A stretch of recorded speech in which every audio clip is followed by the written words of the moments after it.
Inside of this campus, we ask questions in a very specific way because we don't have a lot of time to waste. Everyone here is working extremely hard and extremely quickly to earn as much money as possible.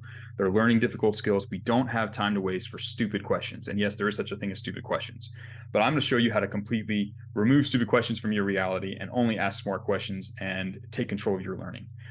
You need to realize that most of you have outsourced most of your thinking, most of your life. Teachers have told you what to think and what to do. The internet's told you what to think or what to do. You need to take control of your own thinking and your own learning. Take responsibility for it.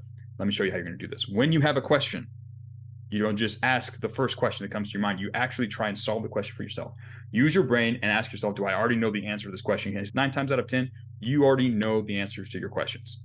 Next thing you need to do, use the resources you have. Do a Google search. Go through the program. Search through the chats. Search through the lessons. Search online. See if you can find the answer for yourself. If, again, 9 times out of 10, you already know the answer to your question, and at least half the rest of the times, you could just find the answer with the resources you already have.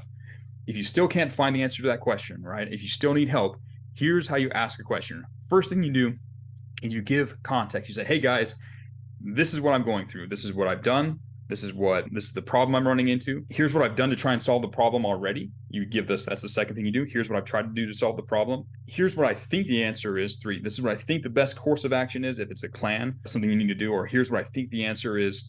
And then you ask for feedback. Is this correct? Because that context will give everyone inside of the program enough information to A, help you, and B, know where you may or may not be going wrong. If you just ask a question, how do you do this? I'm gonna have to spend 10 minutes going through asking for context when you should just give it to me in the first place. So as you go through this program, don't ask empty questions.